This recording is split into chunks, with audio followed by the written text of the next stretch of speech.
I agree, first of all, is going to be one that I'm really interested to know the result of. Whether or not Esper Control can hang with a deck like Sultai, something that's a value threats with blue cards out of the sideboard. It feels like one of the questions I really want to answer about Standard. It's hard to imagine that Donegan's not prepared, right? After the deck won last weekend, and then the Jessups are on it as well, you have to assume that you're planning on beating up on last week's big deck as it is. Thought Erasure, turn 2 from Donegan. We'll see. Sees the hand of Hydroid Krasis, Vivian Reed, Carnage Tyrant, and 2 more lands. This feels like a situation where Brier just knew what Donegan was on going in. They may just be friends outside of the event, but this is a very slow hand, but it's a very powerful hand. Yeah, now Brier on a mulligan to 6 here as well, as he just passes back. Yeah, but the cards you're hoping to avoid that can really, in the early game, are things like Growth Chamber Guardian. Exactly. Here, Donegan's just going to get to kind of play his game, develop a little bit with some lands, maybe have a Chemister's Insight slipped in there, and get to set up and answer things one at a time while he, snowballs an advantage. Donegan passes back, leaving up Absorb mana. And Aiden's not willing to commit into that. You see land 5 and has the Vivian Reed, but says no and passes the turn. Now, the risk here is that Teferi plus here draws a card from Donegan, and now it's unclear whether or not Aiden has a good response. Exactly. So now there's an issue from Aiden where before it just didn't feel like the onus of action was on him, but now he has to do something or he'll fall so far behind. Vivian Reed from Aiden Brier hits a copy of Negate from Donegan. He has 2 copies in the main. Thanks to Teferi, who did have the mana up for it. The game at this point may not literally have concluded, but getting to untap with the Teferi is pretty close to just putting this out of reach for Aiden.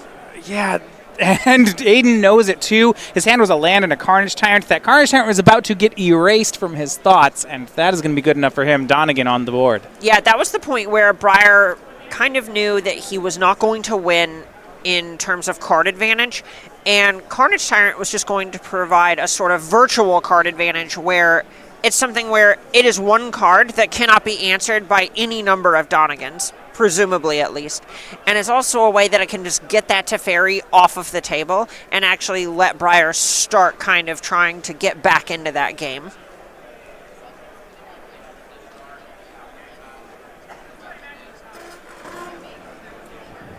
Right, so a clean one here. Now these matchups, and a strength of Sultai midrange is what it can do out of the sideboard. It usually improves all its matchups after board. I'm looking at these blue cards that he can be able to go for. Right, so we see Negate out of the sideboard, we see Thief of Sanity, we even see Duress.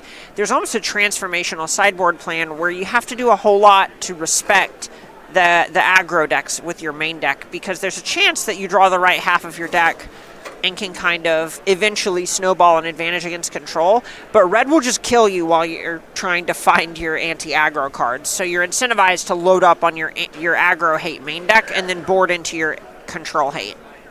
Right, so we do see the sideboards here. So Duress and Negate from Aiden both figure to be very good here. Now, out of Dylan's side, I'm more interested is whether or not you look at cards like Thief of Sanity or Hostage Taker in this sort of matchup, or whether Dylan wants to go for threats. Sure. So this is one where it's all just about grinding and making sure that you actually get to check whatever it is that Brier is doing and having your cards make more cards. We keep bringing up card advantage because that's really what matters here. Ultimately, if you deal 20 points, you're going to win, but it's not life totals that people are fighting over. You're going to end up where both players have 1 million lands on the battlefield and are just kind of jamming these huge, these rares, these mythics, these very powerful cards that cost 4, 5, and 6 mana, deciding who it is that wins, who is going to win the game. Do you see that? Some innovations here on Dylan's side. That Basilica Bell Haunt, we saw some of those last weekend as well. It's a very nice one against the red decks. You can't lightning strike it down. It blocks everything, and it gains you a little bit of life. And Dylan Donegan mentioned a former Invitational winner and a former competitor at the Players' Championship, currently 28th in our 2019 season standings here. It's early, too, so that's a spot where it may sound like it's low on the leaderboard, but one, he is on the leaderboard, which is very relevant, and two, it's not by a very wide gap. A strong finish this weekend could just skyrocket him to the top. A big draw to these Hostage Taker and Thief of Sanity-esque cards is they are going to just get Brier if he leans too hard on these negates and duresses. We talked about it a bit before. There's that dynamic where if they make this huge anti-spell plan, then they're going to just die to a dumb 2/2 with evasion. Right. It's that strategy when you have an all-spells deck that can board into just a couple of threats. What you get to do is you get to play a control deck, and you can force your opponent to keep bad cards in against you. Yes, exactly. And it's, again, a self-fulfilling thing where you attack your opponent who is pivoted into a spell-heavy anti-spell deck, and all of a sudden your Thief of Sanity starts seeing duress and negates of your own. Kind of reminds me of some of the strength when you used to see twin decks getting played. So this was a control deck, and then if they ever tried to board out all the removal against you, then you get them. Yep, exactly. You end up a spot where they go, okay, this game's going to be about Cryptic Command and Keranos, and all right, I'll play my tap land on 2, go, or on turn 3, go, and your opponent goes, all right, Deceiver Exarch, and you just go, not like this. Yeah. Not like this. Dylan Donegan, no stranger to the twin-style strategies, and that was legal and modern. Oh, absolutely not. Was his go-to deck. He was one of the innovators of the Grixis one, if I remember correctly.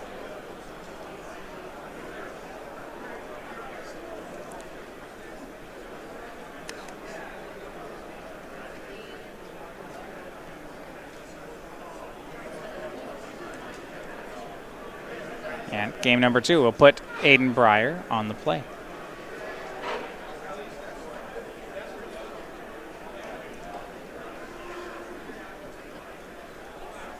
A nice thing about the play-draw dynamic, especially when Brier has these Thief of Sanities of his own out of the sideboard, you do get a chance to actually stick one of these Thief of Sanities before Donegan has any sort of counterspell to be able to check it. There is a chance, I would even say it's very likely, that Donegan's left in removal of his own, but it does force Donegan to start committing mana into it and letting you possibly get to sneak in some of your own counterspells. We will get a look over at Donegan's hand. It's one of those sideboard duresses from Aiden Brier. Taking a look at it, not only has Dylan brought in the Thief of Sanities, he has 2 copies of them in the hand. To go with it, he has lands 2 and 3, Cast Down, Chemister's Insight, and Teferi. Well, you'd like to take Thief. Yeah. This is a hand it's scary on Aiden's side because, right, sure, he's got a duress, which is great in the matchup, but if he can't answer these Thieves of Sanity, it feels like this may not matter. Exactly. You know, you're probably in a spot where it looks like Brier has a Thief of Sanity of his own, so he's taking this cast down to try and just get a chance to connect with his Thief of Sanity, but that might just not work, especially when Donegan can just deploy his own as a blocker. And here is that Thief of Sanity first from Aiden Brier. And Dylan will make his own. All right, this is kind of Aiden's moment. It's a big ask to say that Aiden would have removal spells still in the deck.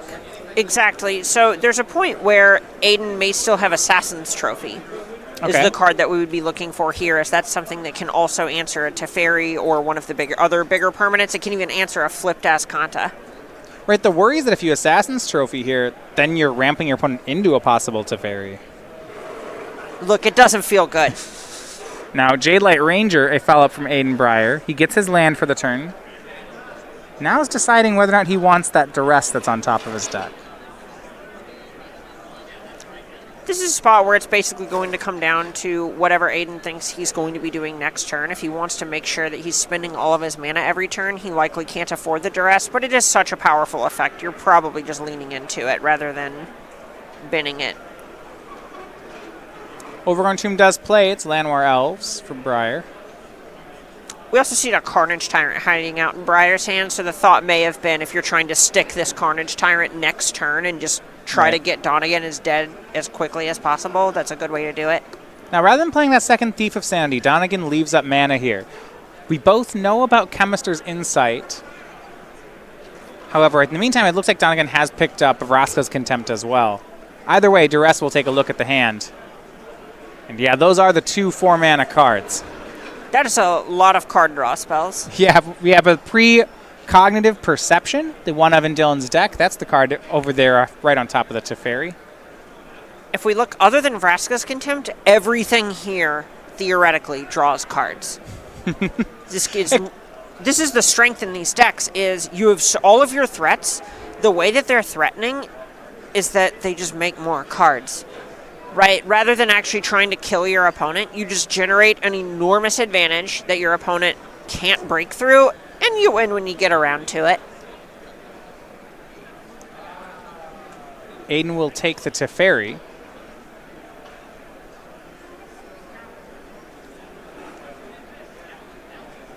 And a lot of times when your opponent has so much card draw, you're going to see a player go toward taking everything else, removing Vraska's Contempt in that situation. However, because his threat is Carnage Tyrant, there's not really a need for him to do that. To quote, let's just, I assume the quote here is something to the effect of, you look at the Vraska's Contempt and you look at the Carnage Tyrant and you go, who cares? What are they going to do? Vraska's Contempt to Jade Light Ranger? I hope so. I mean, here's an attack. We'll see. Looks like Dylan going to take 4, instead going to go for this Chemister's Insight. Right, we saw Donegan kind of low on lands, and that's the way these decks tend to lose, is they have all these card draw spells, but if you don't actually cast them, they don't do anything until you cast them.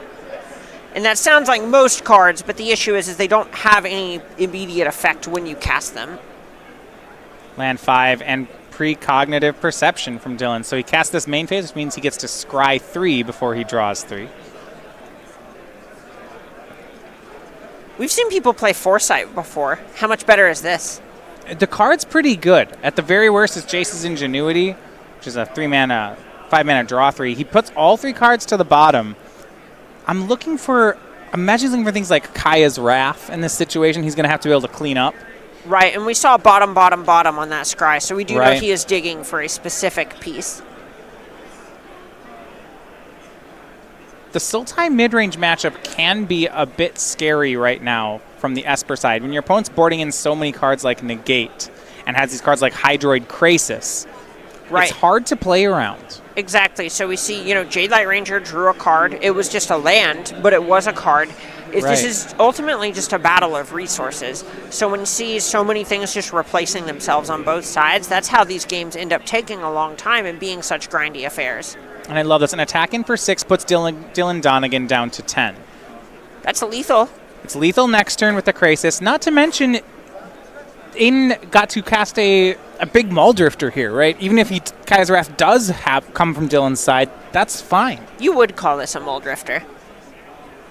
Well, a Cloud Blazer. A Cloud Blazer. There we go.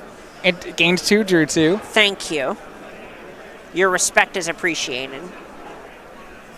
Vraska's Contempt takes care of the Krasis.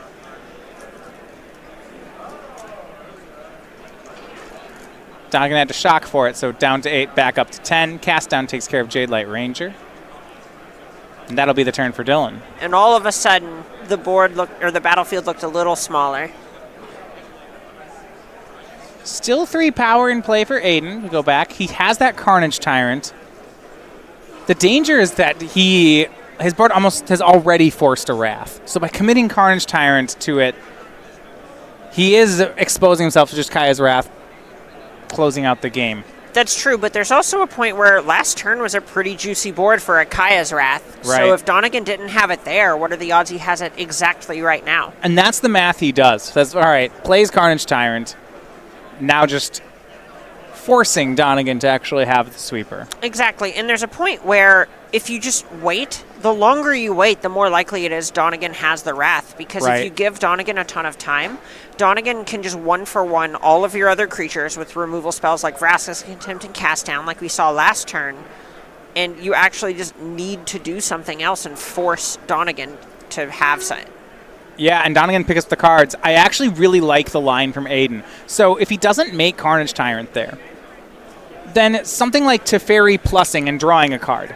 Donegan goes to 4, next turn pluses again, plays a bunch of removal with Teferi, and suddenly your Carnage Tyrant's not going to win. Exactly. You end up in a spot where, there's a spot where Donegan could even just put up blockers if he were to have something, if he has Lyra in his deck, if he ends up having these Thief of Sanities, which are not killing it. I want to be very clear, they're not killing it, but they are life gain spells that just buy Donegan more time to find those Kaya's Wraths, and this is all a spot where Sultai just needs to win in the mid game before Esper takes over and just has, say, 10, 12 lands in play and just starts getting to play a card draw spell and 1 or 2 removal spells every turn to just deal with whatever it is that Aiden tries to commit onto the battlefield. Now, on our other matches, Peter Tubergen, a winner with Dredge in the first game over Grixis Shadow, and Timothy Schulz with Lands, just picking up that first game over Noah Walker. Both somewhat unsurprising. Those are pretty favorable game ones in each of those directions. Lands is an interesting one over in the Legacy seat. This was the standby deck. There was a deck that everybody wanted to be playing in these team constructed events. About a year ago, a lot of Lands players actually have started to put down the deck in favor of things like Grixis Delver or Turbo Depths. Turbo Depths is a particularly attractive option if you're into that style of deck that's difficult to interact with but still has this combo finish, quote unquote, because that's the way that the Lands deck tends to win the most frequently anyway, so you're more committed to the way that your Lands deck got to be proactive previously, but your games just aren't taking as long. February's creature from the Creature Collection is now available at Star City Games. This is Yeti Steady Go. Our Yeti now available on playmats and sleeves. This guy's ready for the cold snap we had recently. I just want to boop its snoot. Yeah. It pokes up, it's white, and it's smiling at the camera. I like this teapot as well. Look at it's his adorable. Eyes. Are those fingers or toes? Ooh, okay. They're cold is what they are. They're cold, yeah. He's got 4 of each. It's all right. This Yeti is ready to go. This one now available this month at the Creature Collection. Of course, our previous creatures available as well. StarCityGames.com/Creature Collection. Now, for those of you watching us online on Twitch, I also want to talk about our Twitch subscription program. We have it in our feature match area. For subscribers here this weekend, you can participate in sub-only chat, as also you get to decide the quarterfinals. That means on Sunday, so tomorrow, once we cut to those last 8 rounds, you can vote for the players you'd like to see toward the end of the tournament. That's one of my favorite parts of being in it myself. Is I know what magic I want to see, so I'm going to do what I can to make my voice heard and watch that magic. And we will have a top 8 for this team event as well, so 24 decks to choose from. That's good math. That's good math.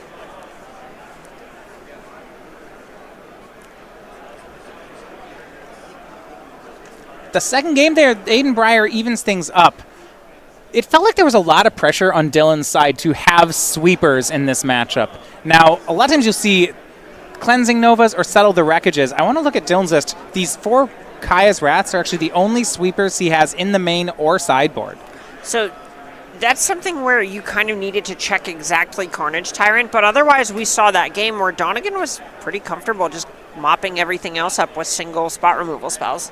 Yeah, and I guess as far as Carnage Tyrant is concerned, Thought Erasure is an answer to Carnage Tyrant, which Dylan has 4 copies of. Exactly, and we saw that was what was about to happen during the first game, and when Aiden packed his cards up is when that exact pattern was about to occur. Both players on 6 cards here, so they're shuffling. Yeah, I do think this Esper control deck is pretty interesting. It's more spot removal than you'd expect out of a control deck. And very little counter magic. We have these 4 absorbs, and he has 2 negates. That's it for counter spells. Otherwise, Moment of Craving, Thought Erasure, 3 Mortifies, 3 Vraska's Contempts. A lot of 1-for-1. Yeah, exactly. But with all of the card draw in the deck, you just juice back up. And both players on 6 here for the deciding game.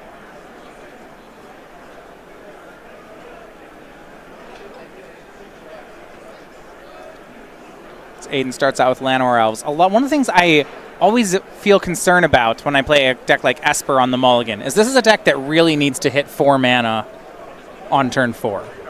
Right, so you do get this scry with the mulligan, which helps you there. All you need to do is hit your land drops, which can be pretty concerning, but as long as you don't die, you can be fine. I know that sounds a little bit self-fulfilling, but the biggest concern here is just dying before you get to play a game of Magic, and when your opponent's mulliganing as well, you've got to feel pretty okay about your odds to just get time. This is an interesting one. So Aiden Brier's hand was 2 copies of Jade Light Ranger, a Thief of Sanity, a Duress, and a Forest. There's actually no black mana in the hand, but despite that, because there's 2 Jade Light Rangers, Dylan took that Thief of Sanity anyway. Right, so if Dylan doesn't instantly have a removal spell for this Thief of Sanity, then he might just lose the game, right? This worst case scenario, this Jade Light Ranger might deal, let's say, 9 points of damage, but it didn't draw a ton of cards.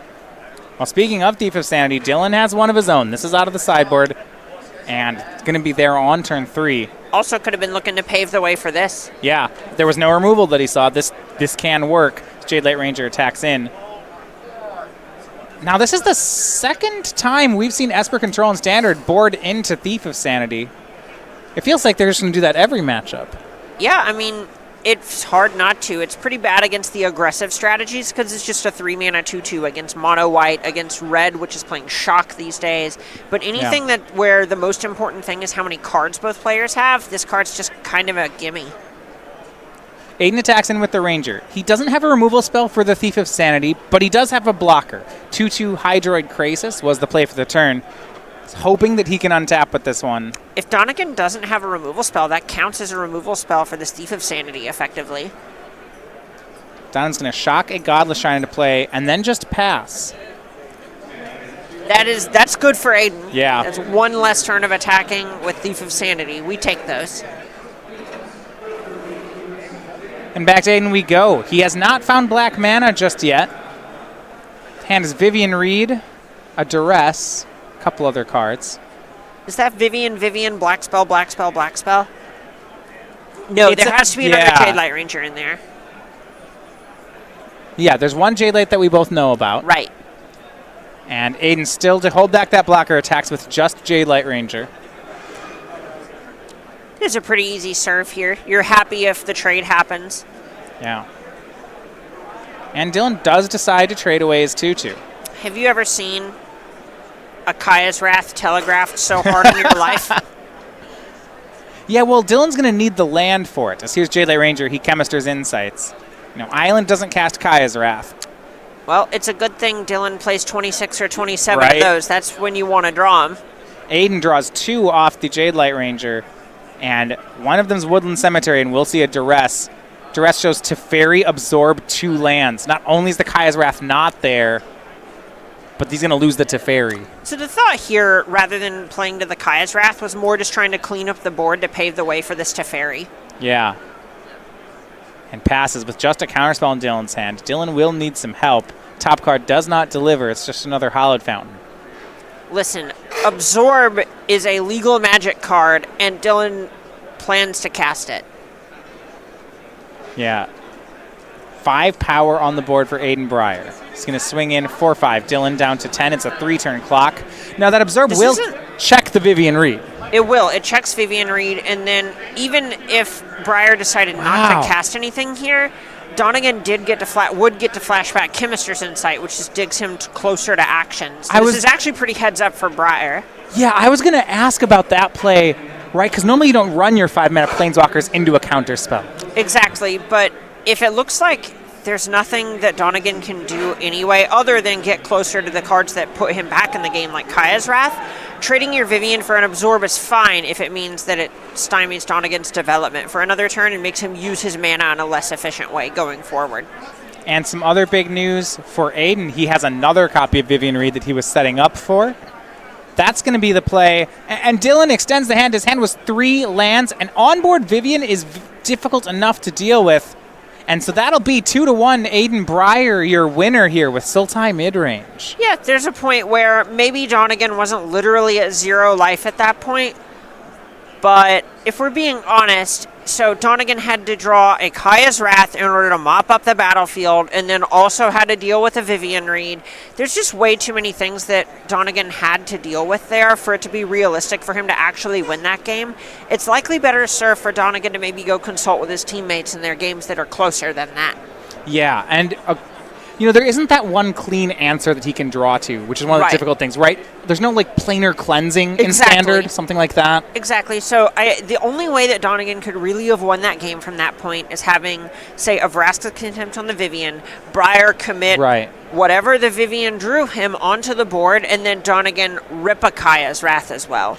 That's a tall order. There's so many things that are difficult there. In so many ways that even that doesn't work. Say the Vivian Plus finds Hydroid Krasis. What are you doing from the control side at that point? Losing. Yeah. All right, fair enough.